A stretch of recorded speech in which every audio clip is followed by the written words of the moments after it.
Welcome back again to Ken Tamplin Vocal Academy, where the proof is in the singing. And this is going to be a fun session today. I've always been wanting to do this, and I'm really curious to hear your thoughts and comments. But before we do that, let's get some shout-outs. Where are you guys coming from? Let me know where you're tuning in from. And before we get to that part of this, I'm going to do a series of these, and I think it'd be really beneficial to kind of juxtapose, which means to look at side by side different singers, different styles, how we can morph our voices to do different things, and that, you know, not just because someone sings rock doesn't mean they can't sing R&B. Just because someone sings R&B they can't, you know, sing rock, etc. So anyway, there were some questions that were kind of off topic that I wanted to get to from last week. So let me kind of scroll down through those right now so I can address that, and then we can get started with seeing where you guys are coming from. So Luke Taylor, Ken, do the famous Chris Stapleton thing. Okay, well, I told you I'd do that, but I'm going to do that in a series because I want to, I'm not blowing you off, and it's really easy. Yeah, you know, whatever, right? But what I want to do is I'm going to do a whole thing on licks, and I want to include that in it. So I'm actually going to break that down. But I'm not only going to break that lick down, I'm also going to break it down where he got it, or the kinds of other people that use a similar technique. And then I'm going to go through a series of those. So hang in there, Luke, for me, and stay tuned for that, because it's going to be called Licks and Tricks, and I'm looking forward to that. Sunny Zona, is open throat technique the first thing to master? Well, actually, the first thing to master is good diaphragmatic support, and then a relaxation response. Those would be the first thing, Sunny. And then after that, yes, open throat technique.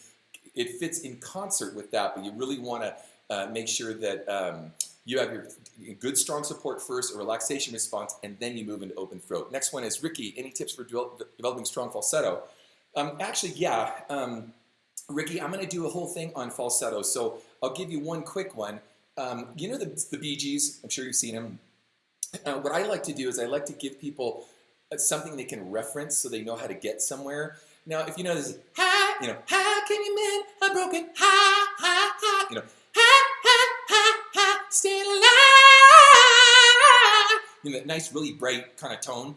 You want to go after that tone as much as possible. Now, we're not going to always reside in that tone because we want to actually have our head voice or our falsetto match the tonal qualities of our chest voice so we can connect them. So it's just one long, powerful note. But that's a way to get started, okay? Yari, lately when I sing, I have less resonance. I feel like my vowel shape got worse, or sometimes I'm too breathy. What specific exercises can help? Well, Yari, go in my singing forums, because we have a forum there that is just a fantastic resource, and you can actually ask that question and get good feedback. But the answer to it is, I can't tell unless I hear you. We want a really bright tone, la, ah, ah, ah, like we've talked about a lot. And you want to maintain that tonal resonance quality in order to be able to keep you from singing too breathy or having too much air pass across the chords. That'll dry the chords out, and that way you lose phonation. Ming Ming, what's the difference between the tenor and the baritone? Notes. By the way, there's all kinds of different types of tenors and different kind of baritones, but there's a specific range, and typically a baritone or even a high baritone, the top of their note, note value of their range is what's called an F sharp 4. And the top note of a tenor is usually the high C or B, like in Pavarotti's case, for example, when he sings Nave Syndrome and he goes, he hits that one note. That one note is a B, I think, if I'm not mistaken. And so that's kind of at the end of their range for that, for the tenor. But it doesn't mean a tenor can't go a lot higher. I do as a baritone. Bart, I can hit high notes for power with good compression, but lately I have lost my mind? No, falsetto, sorry. Think crackly, fluttery, suggestions. Yeah, well, I don't know how you're hitting the notes. So again, go into the singing forums and post something so we can actually hear it, because it's kind of like I'm a doctor prescribing things at a distance, and I really need to physically hear it myself, or one of my associates like Bob or whomever have to physically hear it to be able to sincerely give you a quality answer to that. So anyway, what was the next question? Did I miss one here? Sebastian Rancourt, how can I sing high without being loud? Well, you practice at it. What you do first is you want to build your chest voice first. We've discussed this before. But then what you really want to do is bring your head voice down and work at really low volumes with a nice bright tone. And then again, as you start to mitigate how much mixed voice you want to,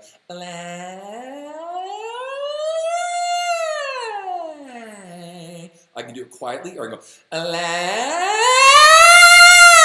hi. I can do it loud. So it's just because I've worked at it. Okay, did I miss one? Doreen from Amsterdam. Questions from last time. Let's see. Today's shout-outs. We're going to get to some shout-outs. Shout out to my notification squad. Thank you for showing up. So we got a notification squad. So we got to keep these things coming. So Davey, greetings from Devon, England. Greetings, Davey. Davey Crockett. Tony, God bless, and greetings from Delaware, Ohio. Nice. I didn't know there was a Delaware, Ohio. Okay, cool. Sabri, hi from Brunei Darussalam. Where's that? Cool. Andre from the Czech Republic. Hey, Andre. Let's see, I'm going a little quick. Doreen from Amsterdam. Nice. So we're from all over the world, so this is a lot of fun. And we're going to go off here. I know we got a few more shout-outs, but I'm going to kind of break into this. So anyway, again, welcome to Ken Tamplin. This is a vocal coach's response, or actually a vocal coach's reaction to 5 top singers and what makes these singers great. So I want to go through and discuss this first, and then I want to get your feedback on what you guys, and by the way, okay, Jose, the voice still sounds flat, Tyson and all those guys, hold those thoughts and I'll get to them at the end of our program today. But I want to stay on task if I can. I might have to save those for next week at the beginning of our session, or next week, I mean this Saturday, I should say, because I want to stay on task on talking about rock singers and our favorite rock singers and what makes them great. So let's get into that discussion now. I'm going to go through some of my favorite top singers. And right out the gate, I grew up in the 70s and early 80s, but mostly the 70s. So I'm influenced by a lot of 70s singers, which is actually a good thing because that's kind of when I think music pinnacled, or it's hit zenith, and it hit a really amazing high level of excellence. And so it didn't matter if it was in the pop R&B world, it didn't matter if it was in the rock world or whatever.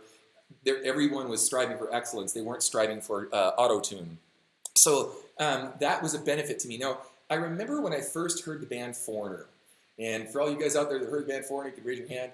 And Lou Gramm, to me, was just such a phenomenal singer. I mean, he was just, I couldn't even imagine myself getting even close to the quality of his ability. Now, I know that it was kind of ironic when there was a tiff that happened in Queen, and it was between Freddie Mercury and guitar player, what's his name? Can't believe I can't think of his name. He's one of my favorite guitar players. Anyway, there was a riff that happened in the band, and Freddie Mercury was quoted, I should say, as saying, "I'm no Paul Rodgers." In other words, that he venerated Paul Rodgers to such a degree, and it's ironic because I think Brian May is who I was trying to think of. It's ironic that Brian May invited Paul to participate in Queen. It was kind of a strange bedfellow, a bluesy guy singing Queen songs, which worked somehow. But anyway, so Paul Rodgers, in Freddie Mercury's mind, was a great singer. Now let me give you another snapshot of this that I find funny. We all know Pavarotti, and we all know him being one of the greatest opera singers maybe that's ever lived, including Caruso and some others. And it was funny because when Pavarotti was asked about UC Borland, which is another famous opera singer, he said, "For God's sakes, man, I'm only human." In other words, he acknowledged UC Borland also as being amazing, amazing talent in the opera world. Another big influence of mine was David Coverdale. And, you know, just because of his raw power and energy and distortion and attitude and, you know, just for me, it was just the blues and the way he phrased stuff. And we're going to get into this with each singer. Dio was another. Now, Dio is kind of an odd one for me because I wasn't influenced so much by or being inspired by his singing with all the songs that he sang. It's going to sound weird.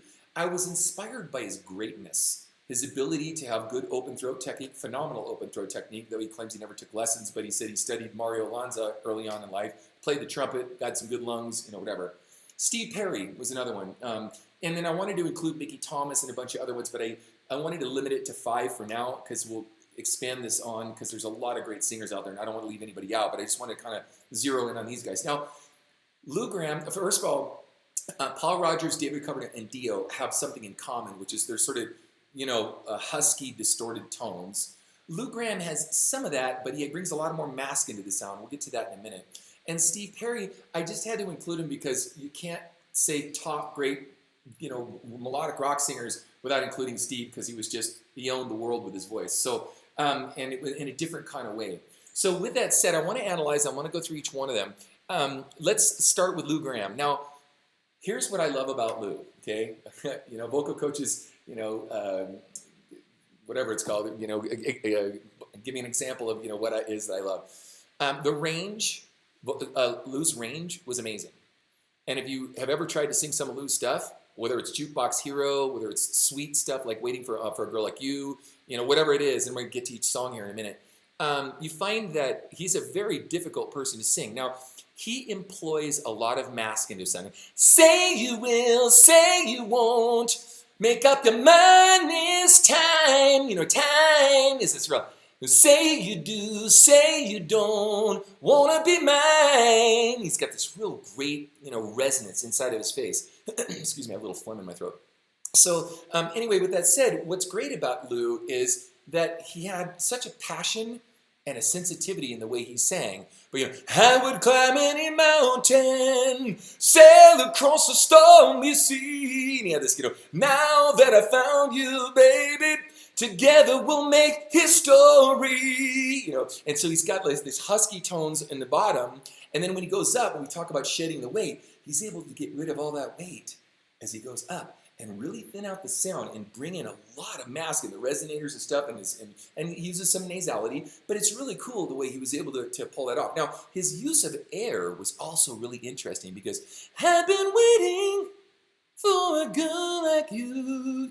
He has this real sensitive side to him too. So he wasn't just a belter, it wasn't just all about belting. It was about when it was time to be sweet, he could be sweet. When it was time to be heavy, he could be heavy. We could talk about songs like I Want to Know What Love Is, I want to know what love is, I want to know. And he hits like this really cool, great high notes, and he brings in a lot of that head voice stuff where he's matched his tone qualities to his chest voice, This mountain I must climb feels like a world's upon my shoulder.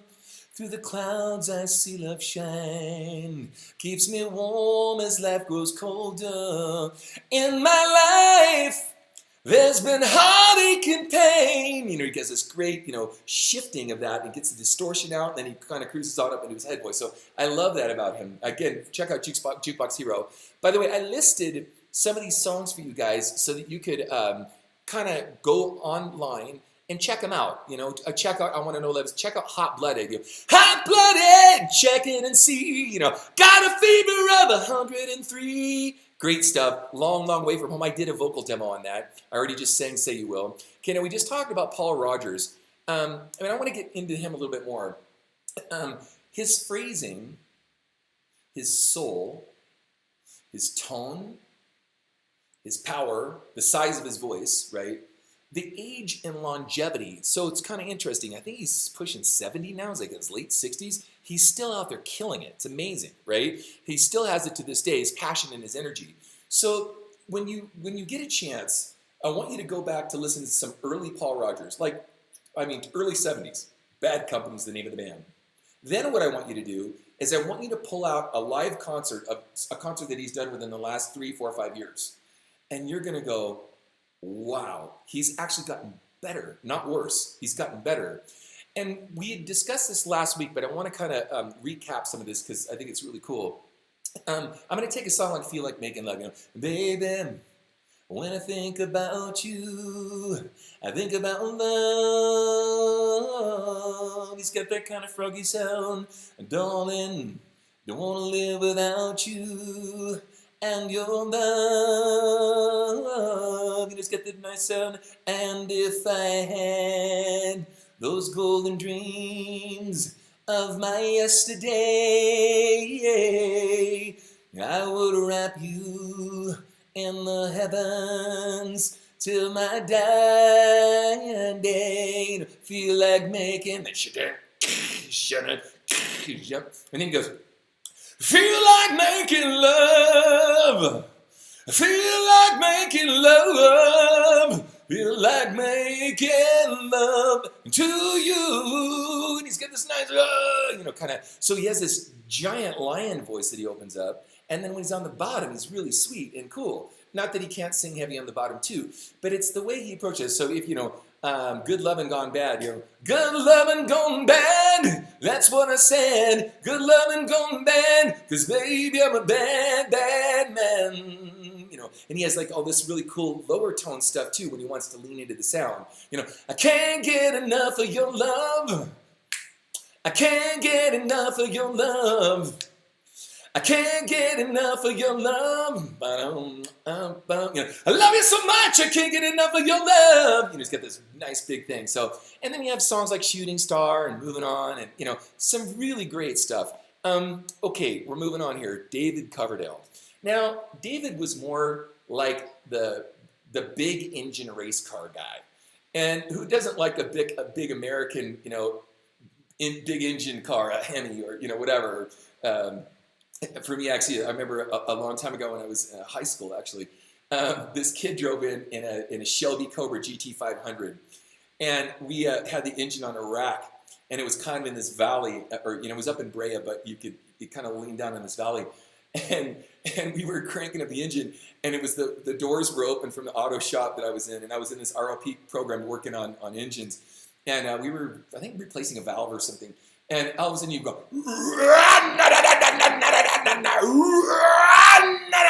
and man, you could hear this thing echo through the valley like, the whole valley heard this thing, right? Raw power. Well, that's what David Coverdale's voice reminds me of. Just raw power. Not to say that he couldn't sing mellow or more mellow stuff, but he was definitely that guy. You know what I mean? But I like that. So I like his power. I like his tone. I like his use of distortion. He uses some open throat. He wasn't a technically correct singer. So here I am endorsing somebody that, definitely, he lost his voice here in his later years, which is a bummer because he's one of my all-time favorite singers. His compression, and I want you to go back and listen to how he compresses his sound, In the still of the night, I feel my heart beating heavy, telling me you gotta have more. He's got that nice, really, where he knows how to pull back the air and compress and add that right amount of distortion.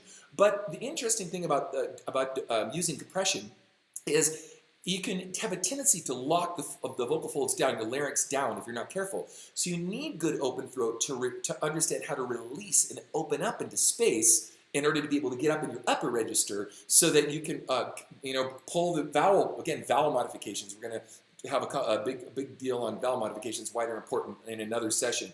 But how you can modify the vowel to close it down to smaller spaces so that you can get, up in your upper register without being too big on the sound and having it splat or become so top-heavy you can't hold it up. So anyway, of course, blues and soul, his attitude, his masculinity, he was just like one of those guys, the size of his voice. He always surrounded himself with killer musicians.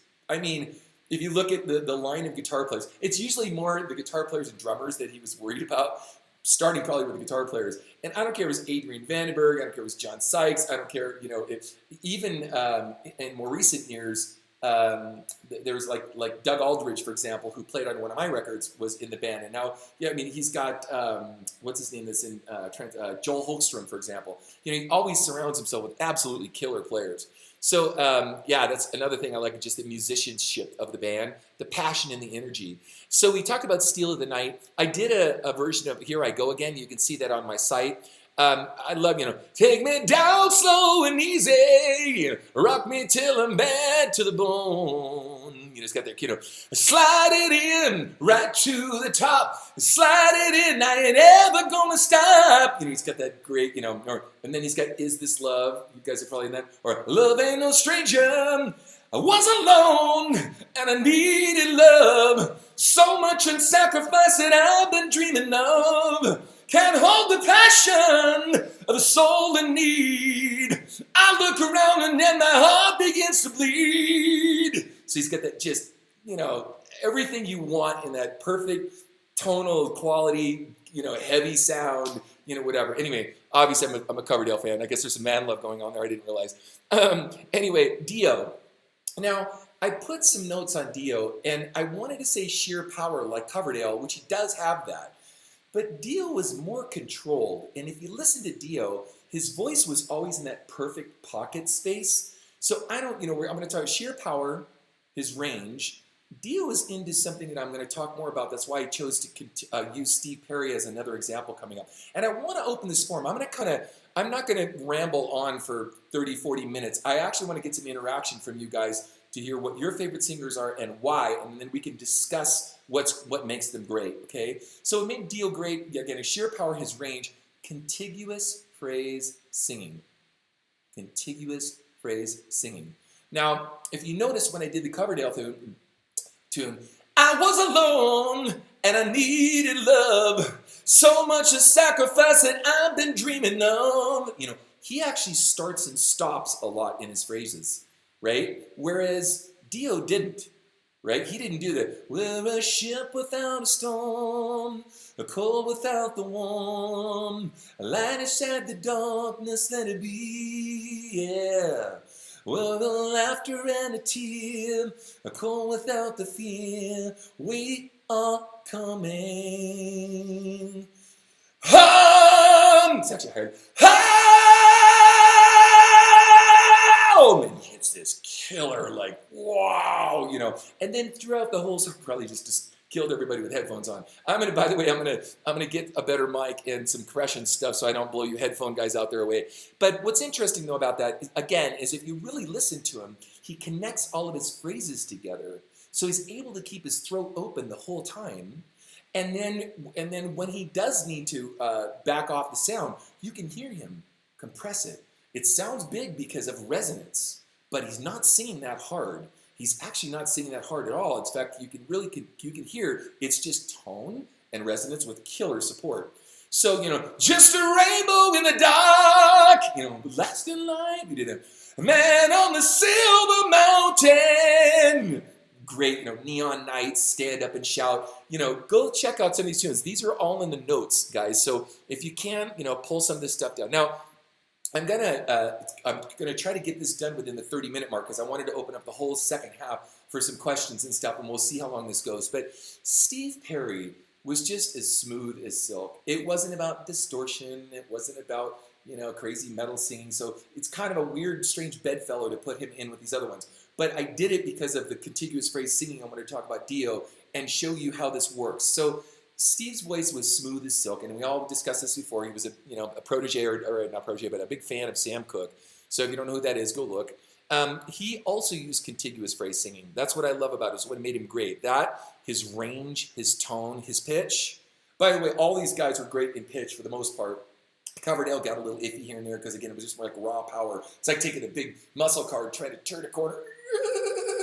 You know, it's just raw power. The other guys are more like Porsches, really, you know, right? So anyway, so again, range, tone, pitch. His use of mixed voice was phenomenal. A lot like Mickey Thomas. If you listen to Mickey Thomas, songs like Sarah, and hopefully we'll get to him and some other, just a phenomenal, talented guy. Anyway, his melodic value.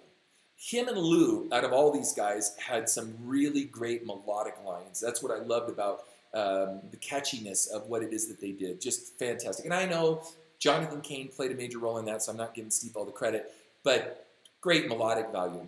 Legato phrasing. Now, there's a difference between contiguous phrase singing and legato phrasing, meaning legato as in you have these long, smooth, whole tones, and you're not veering too far off of volume and having... When you think of a legato note, you think of connecting something in a way that's just really smooth and contiguous, but it's more about how even, I should say, all of his tonal qualities were very even. It wasn't until the very end when he started doing, you know, here we stand, caught confusion and pain, pain, if you must go, I wish you luck. You know, and he started getting into more a heavy sound, right? I know I was a little off pitch there, sorry about that.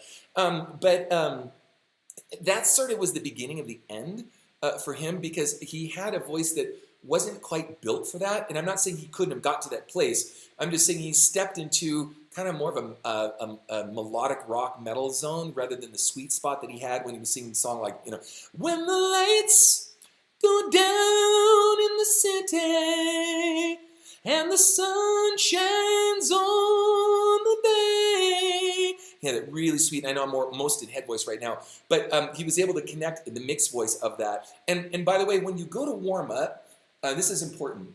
If I were to go to sing a song like Lights, for example, and I warmed up a little bit before I got out here today, but it's a pretty early session for me, is you have to warm up specific to what you're singing. Let me say that again.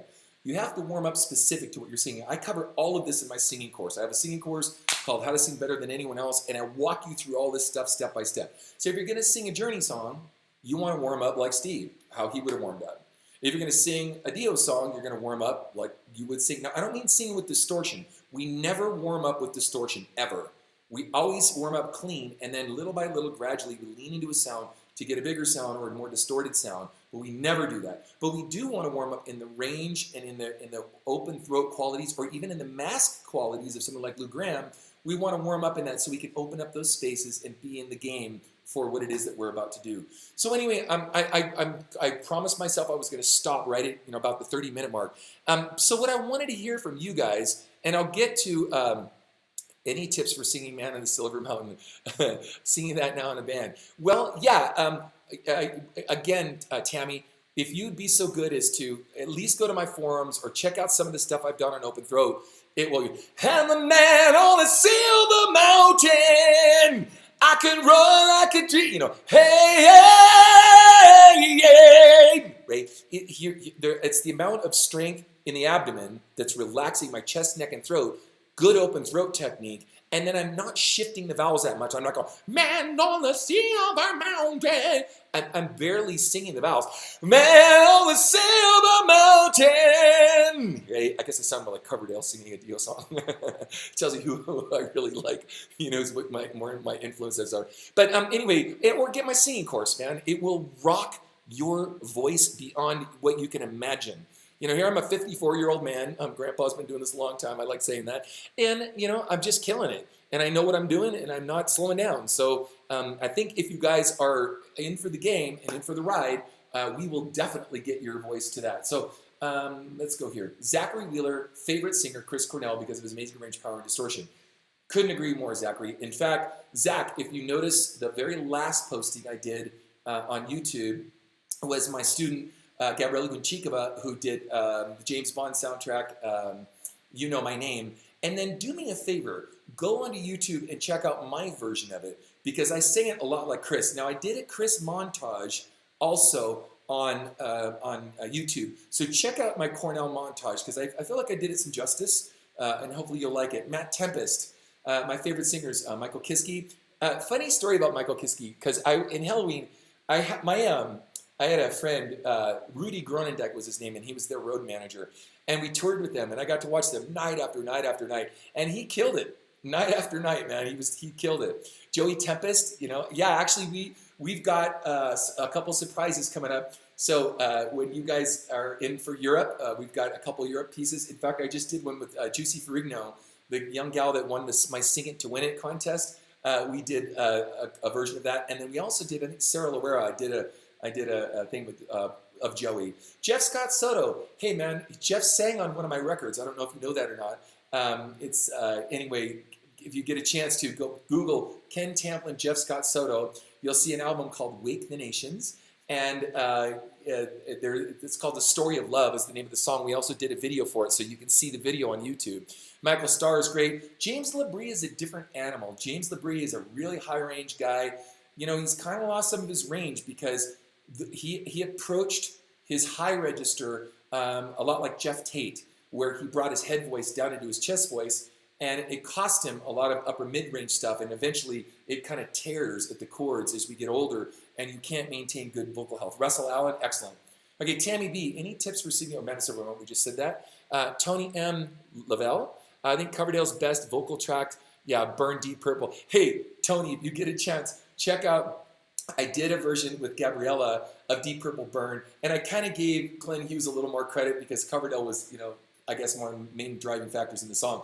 But check out what I did with Gabriella Gunchikova, Deep Purple Burn, Ken Tamplin Vocal Academy, and tell me what you think about that. Because it's pretty tough to get a chick to sound like Coverdale or like Glenn Hughes, and I think we did a pretty good job. Patty, Jackson Brown, sweet voice, great storyteller. Who doesn't love Jackson Brown? I don't know, but I certainly do. Sally, what are your thoughts on the lead singer of Disturbed when she sings Sound of Silence? When he sings Sounds of Silence? Well, okay, that's a loaded question. But Sally, I'm going to give you two answers to that, okay? The first one is that I don't want to get negative on stuff because I'm going to keep things positive. It didn't move me from a virtuoso perspective, or standpoint, or whatever. But his soul and passion in the song was riveting. Okay, so let me say this in a different kind of way. Is Johnny Cash one of my favorite singers? No, but when he did "Hurt," I was moved to tears. Let me say that again. So he may not be my flavor of what I consider, a singer I want to ascribe towards, or challenge myself to be like. But what I will say is his passion and his authority and his conviction and all that was so in the song that it's obvious that it deserves the accolades that it got. Okay, Beer Bear. Does that mean you drink a lot of beer, Bear? Do you only do rock type voice? I was interested to see if you can teach Jason Mraz. Well, actually, Beer Bear, on my channel, I have a Jason Mraz song. And no, I don't only teach rock. I teach great singing. So I want you to think of it like this. I've said this before, and it's worth repeating one more time. In the world of athletics, there are all kinds of ways to work out. Okay, and there's all kinds of different physiques, body sizes and styles, and so I like to think of KTVA like a runner's body. Now, what do I mean by that? Well, in the '70s, a runner's body with these thin, gaunt, sickly-looking guys who tried to be as thin as they could so they could run as far and fast or whatever it was. In today's climate of what it means to be a great runner or runner's body is this super cut, not overly top heavy, not overly bottom heavy, but super cut, super fit guy, to where when you train this guy, no matter what style, what sport you put him in, or what style you put him into, if he wants to sing R&B, if he wants to sing rock, if he wants to sing jazz, that guy is going to excel no matter what. So I break this down in my singing course, how to get this body, this kind of body for the voice. And then what you find is, it doesn't matter what you want to sing, you just need to know how to warm up to that sound and be able to fit into that style of music. So check out my Jason Mraz song on my channel. I think you like it. Chris, hello from Greece. Hello, Greece. I was there, gosh, a lot of years ago. 15, 20 years ago, I guess it's been now. Anyway, we have key to key, and the whole peninsula, and up and down the coast. And so, anyways, what do you think about Bon Jovi's voice and technique? 1986, Living on a Prayer, and 2000, It's My Life. Are there any differences? Yeah, you can actually see the degradation or the him losing his voice over time, because even now he can't sing that stuff if he wanted to, which is a bummer. So when you're younger, you can get away with a lot more, and as you age, you can't. That's why technique is so important, because if you have good technique, you can continue to excel and not lose your voice like he's lost a lot of range and tone and power and whatnot. And that happens with age if you don't know how to take care of your voice. So there's definitely a difference. And but in juxtapose that again, you do that, go back, Paul Rodgers, listen to him. Now, Paul's been doing this over a decade longer than John, right? Go back and listen to early Bad Company, and then listen to Paul Rodgers now, and you're going to go, wow, he's better now than he was back then. Well, if we know how to take care of our voices, that's what will happen. If we don't, this is what will happen. Lucky's 13 painting. What are your thoughts on William Duvall from Alice in Chains? I noticed he's got a bit of Kermit the Frog syndrome. Yeah. He used a raised laryngeal position. It doesn't mean that it's bad. Let me give you an example of that. We talked about Glenn Hughes. And Glenn's another one of those guys that has kept his voice, longer than David Coverdale or even some of the other singers that sang for Deep Purple, etc., Rainbow, whomever. And so if you listen to Glenn Hughes, and he'll go, hey, and he'll have that kind of sound, right? Well, again, I don't want to get myself in trouble here, but if you listen to William Duvall's voice, he goes, and he pulls the larynx all the way up, and he just strangles himself, with his voice box, and then he squeezes it off to get his distortion and try to get to some of the notes. So a healthy way to do that would be, hey, get the open vowel first, hey, hey, and then kind of bring up the larynx a little bit, hey, and bring it up a little bit more, hey, and then you can serve both masters. You can get both of it out of that, but you've got to know how to do it, how to control the voice box, and know that I called it the soundboard last week. How to control the soundboard so that it doesn't control you. Okay, Valerie Bowden. My all-time favorite is Ann Wilson of Heart. Me too. I love Ann. Hey, let's talk about the good and the bad of Ann. And by the way, the reason I say the bad of Ann is because there's not a lot of bad, but I want to point out a couple of things. Ann is just an angel-breathed, God-given, natural, talented young lady. Oh, not at my age, maybe older than me now. Singer, fantastic female vocalist. And, you know, there's a part of Ann that I don't love, and I want to start there for a second because I want to end on the good. She uses a lot of nasality when she sings, right? You know, ooh, Barrack, and I don't know again, wisp again. You know, she brings a lot of nasality into the sound. However, that's on the one hand. Now, her vibrato is also a little bit shrill, you know, you know, that really kind of sound, right? She's Ann Wilson. I'm only Ken Tamplin. Take it with a grain of salt. But I'm just sharing with you, you know, what I've seen and, you know, how I feel about it. On the other hand, she's pitch perfect. I've seen her at least 20 times in my life, maybe more. I've never heard her miss a note. She's also always killing it. She's got this huge sound, and she just knows how to control her voice. So there's maybe elements, and I'm going to, dare I get myself in trouble, and say the same thing for Celine Dion, where she also has a lot of nasality. Now, there are singers that have nasality that don't bother me that much, and I'll give you an example. Stevie Wonder is an example. I love Stevie. His nasality doesn't bother me that much. What's her name? Barbra Streisand. You know, she uses a lot of nasality. You've got, who's Barbra Streisand? Look her up. She's an old school singer. Anyway, but there's just something about her that's just her personality, and she's Jewish, and she's got a big nose, and, you know, you're okay. But, you know, she just had such a sexiness about her voice that, you know, and so does Ann. But Ann is a kick butt, I mean, top 3, 5 greatest female vocalists of all time. It's just those are elements that are annoying to me, and then other things that I think are absolutely phenomenal. And she's still out there killing it to this day.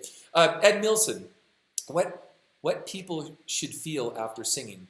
I'm not sure I understand your question. Do you mean, should we feel like we're exhausted and spent, or should we feel pretty good? The answer would be, if I think I'm understanding your question, we absolutely should feel good. In fact, I cannot tell you how many times, I'm going to say on a percentage of 0 to 100 in shows that I've done, touring for 30 some odd years, when you warm up correctly and you stay in good shape, even if you have a really hard set to sing, and some of my sets were as hard as they get, hard to sing as they get, you do the set, and afterwards your voice is in such good placement, you feel like you could do the whole set over even better. That's the way you should feel. You shouldn't feel like, oh, I left it all on the field. I don't know if I have anything left for tomorrow night. You know, no, you should not feel that way. You should feel strong. Eugene K., how to sing high notes like David Coverdale's Go, and here I go again. Okay, so here I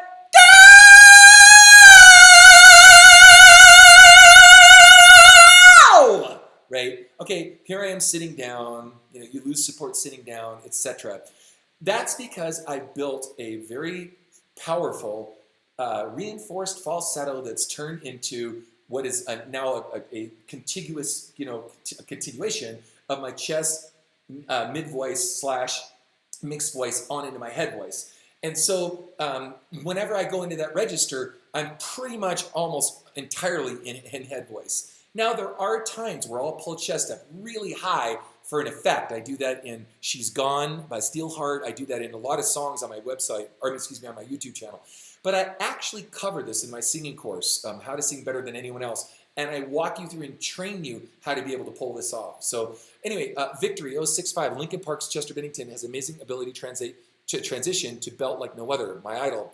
Yeah, now let's take Chester, God rest his soul, and what a bummer, you know. He is another guy that left us way too soon. In fact, I did a eulogy. If you guys don't mind looking back at my last post on Chris Cornell on the song You Know My Name, and I list Chester as one of the people in there. All the people that have killed themselves from the grunge movement. What a shame. There was like most all of them are like gone because they either OD'd or they took their own life, which is horrible. But let's get back to your question. Sorry. He had an amazing ability to transition. Now, so it was weird because a lot like M Shadows, Match Sanders. In fact, we were neighbor. We lived in the same area, Newport Beach. He would sing kind of soft. By the way, have you heard my version? I did a Linkin Park song, so check it out and you might appreciate it. But he would sing pretty soft, and then when he leaned into the sound, it was just like full throttle. But there wasn't anything in between. I would have loved to have had a little bit more singing, not just so soft and then full throttle. But what he did was amazing because it's very difficult to go from a soft, gentle, almost lyric tenor kind of approach and then throw down really hard into a heavy, distorted approach. So kudos to him. Fantastic. What do you think of Ted Neely and Jesus Christ Superstar? Well, actually, Fernand, hey, I just corresponded with what's the other guy that was in Jesus Christ Superstar? Anyway, it's funny you should say that because Trans-Siberian Orchestra was looking for a singer to do that. I recommended Ted and a couple other people for some of the opera stuff they're looking to do. Great vocal. Now, a stage vocal, he's more of a theatrical singer. So when I teach singing, I don't teach the over-shaping of the vowels. And okay, let me back this up one more time. Sorry.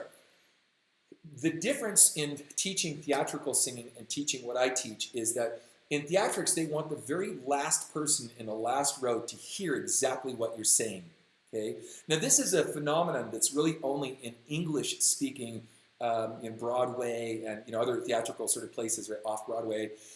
So what they do is, let's say can't even think of a song, but let's I'm gonna be obnoxious. I know a song that gets on everybody's nerves, everybody's nerves. Everybody's nerves, and this is how it goes, right? They have this over accentuation of all their words. Now, I'd sing, I know a song that gets on everybody's nerves, everybody's nerves, everybody's nerves, right? And so I would mellow that out with some sex around it a little bit, and I say that tongue in cheek, and I wouldn't over accentuate all the words. But in theatrical stuff, that's what they do. So my hat's off to him for that. Is it my first choice to go to for what we're trying to stay on topic with rock guys, which you are because of Jesus Christ Superstar?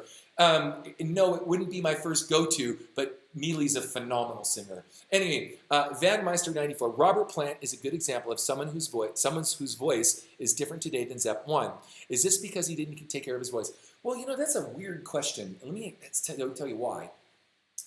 Did you get to see any of the stuff I've done on Robert Plant? Because I've got a lot of video tutorials out on that. And I have all that in my singing course as well. I heard a lot of stuff where with Diana Krall and this other stuff where he was doing a crooner thing, where it sounded like he completely lost his voice, right? Weird. And then when I saw the recent, reunion, the Zeppelin reunion of him doing Kashmir, I'm like, wow. He was killing it, maybe as good, if not better, than way back when. So I'm not sure what happened, but there were a lot of years there where he really didn't sound that great, and he's always been kind of pitchy. He's just been more of like a character singer with great attitude and a lot of high range and stuff. Now, could he sing some of his really high range stuff from before?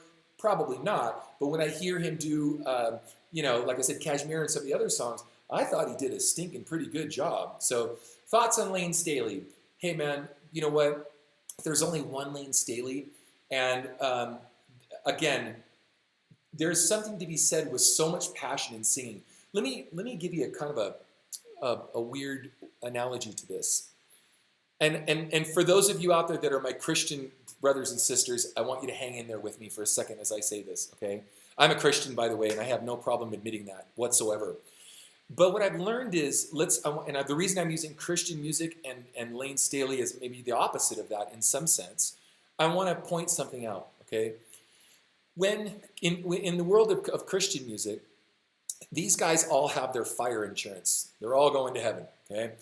And so when they write something, they write it and their passion comes from a perspective. And by the way, this could be any other genre. I'm just picking on myself for a second. Um, so they read it, it's more lyrically driven than it is musically or passionately driven. Now you're going to say, whoa, wait a minute, you mean to tell me that Russ Taft isn't passionate? That's not what I'm saying. Or, Brian Duncan, phenomenal singer. We could go on and on about great singers as exceptions to the rule. But what it is they're not living life as though every minute that they have in this life is all they have. And so when you hear a voice like Lane, you hear the desperation in his voice. You hear the pain. You hear the angst. You hear the suffering. You hear a lot of things where it's the end of the line. It's all he's got. And so he is like Janis Joplin. Come on, take it. Take another little piece of my heart now, baby. You got this like, wow. She's just like, that's all she's got. She's living for that moment. And then when it gets to the point where there's nothing left, they take their life, or they overdose, or they whatever. So you have this crazy passion coming out because they think this is all there is. I don't believe that. I believe there's something that goes way beyond this, and I think this is dress rehearsal for something else. But it doesn't take away from, I wish that everyone had his passion. He was a great singer, killer distortion. I've seen him live, I think it was 3 or 4 times. Every time he was spot on. It reminded me a lot of, Pearl Jam, for example. I've seen them live 4 or 5 times. Every time they were great. Every time. I've never seen a bad show. Eddie Vedder, never seen a bad show from the guy, including TV stuff I've seen. So I just want to share that with you. Would he be my first go-to as an inspiration for me? Not necessarily, because I told you who my influences are. I'm more of a melodic guy, but I get it. Big time.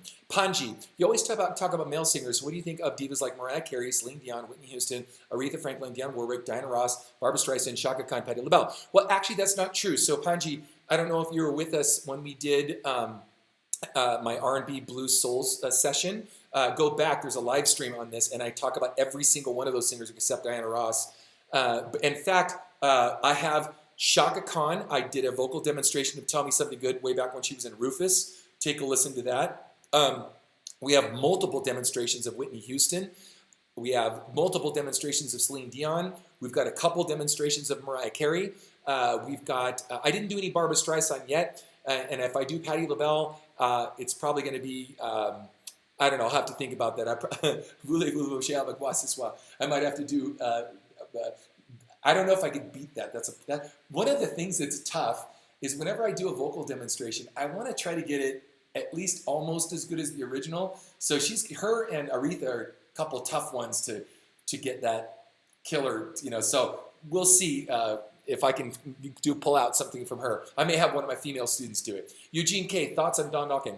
Well, there's another example of nasality. By the way, I don't know if you know this or not, but I was signed to Dieter Dierks, the producer of the Scorpions, for quite a few years, Don Dokken was the one inadvertently who had recommended Dieter to me and the band that I was in at the time. He sings with a lot of nasality. He has a lot of, by the way, super talented guy. George Lynch back in the day was one of my favorite guitar players. Loved the band. Anyway, but Don sings, a lot like Klaus Meine. So he uses a lot of nasality in his sound. But it was more of just a fun, great, almost European-sounding rock band with a bunch of players that were from the U.S. in it. So, I wouldn't put him in the Klaus Meine category. I'd put him a notch below that, though I think he's a very, very talented guy.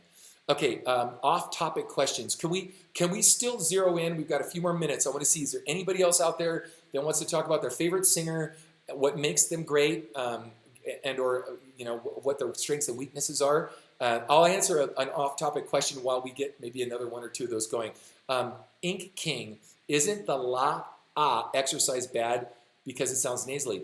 No, mine doesn't. La, that's not nasally. This would be nasally. La. So I'm not sure where you got that. If someone else told you that, they don't understand it. So in fact, you can go la, coldly covering my nose. La. Did you notice any difference? La. There's a little bit, but not a lot, right? And we want some air coming out of the nose, right? So anyway, Lucky 13 is asking another question. Here we go. I can occasionally, when I practice scales, I feel pressure in the back of my throat. whereas my wisdom teeth should be. They haven't come in yet. Can that cause pressure? Can you do us a favor? Can you post this in our singing form so we can actually hear what's going on? Because words on a page mean one thing, but actually hearing something else, you're sort of self-diagnosing. And there may be a different reason that's happening. It could be support. It could be not opening the throat enough. It could be the way you're singing the vowel. It could be lots of things. So anyway, let's continue on. Alan, Robert Plant, tell us about him. What would you like to know? Okay, before I do that, I got a funny story about Robert Plant. I don't know if I told this before, so if I have, stop me. And then continue your question because you didn't really ask a question.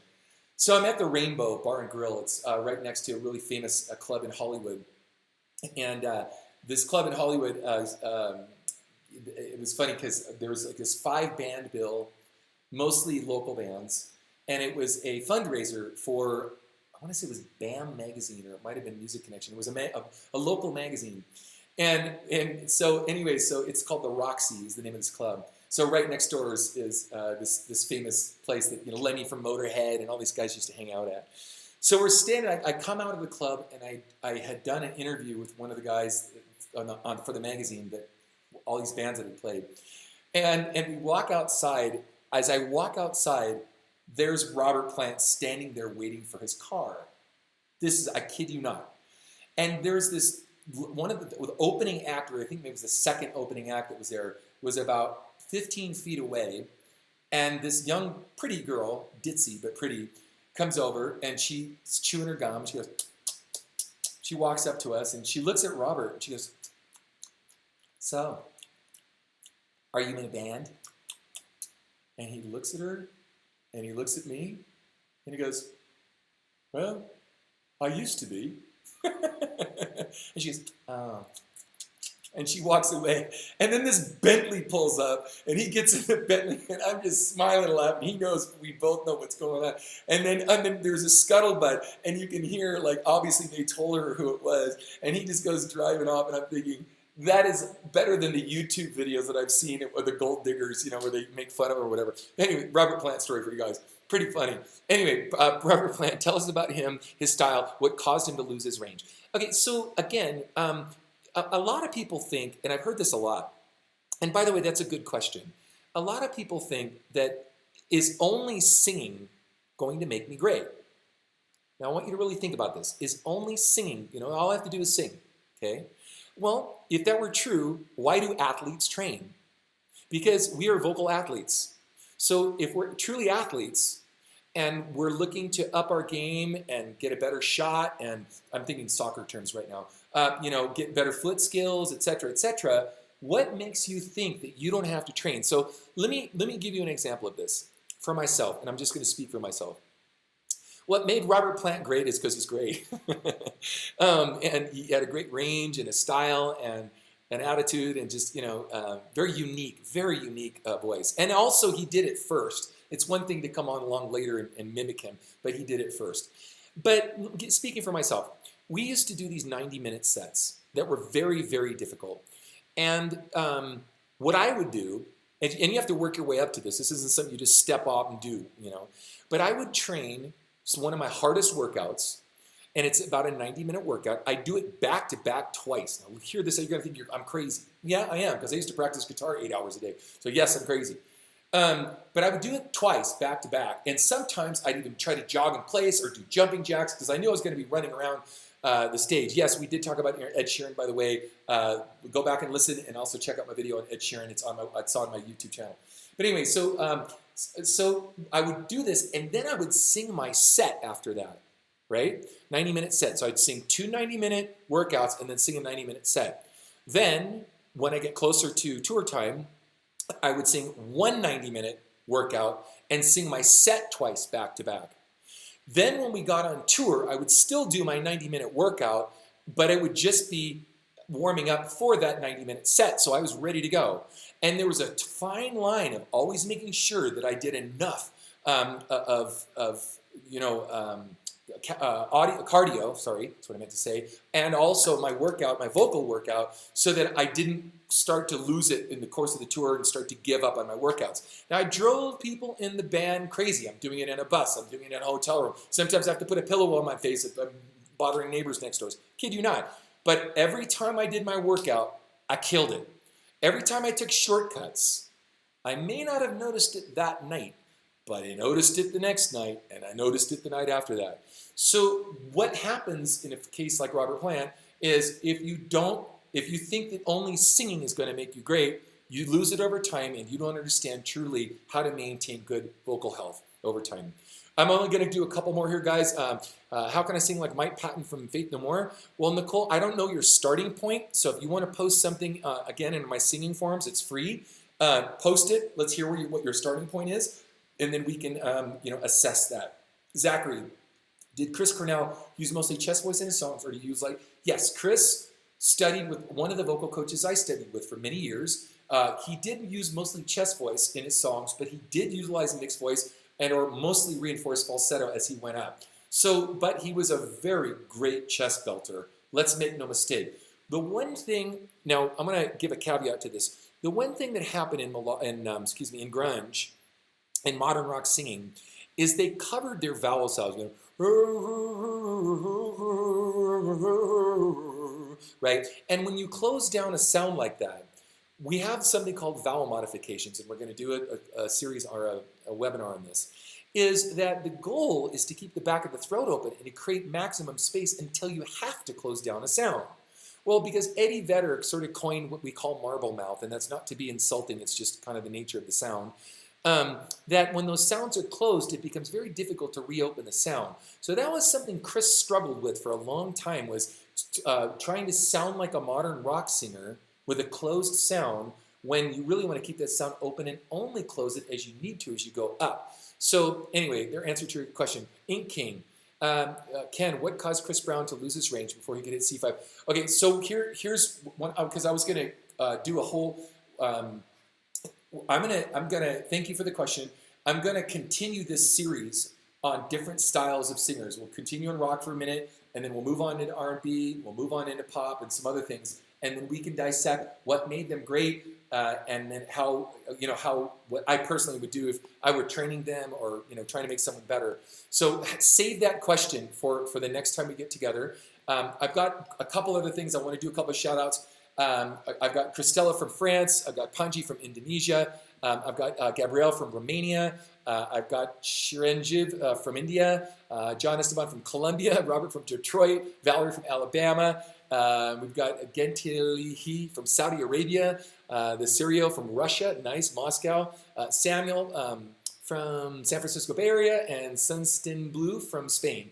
So guys, thank you for joining me. Ken Tamplin Vocal Academy with the proofs in the singing. I hope this information was valuable. I'm going to be doing another one of these this coming Saturday, the same bat time, same bat channel. And it's going to be a surprise as to what the subject is. But stay tuned, and thank you for joining me. God bless.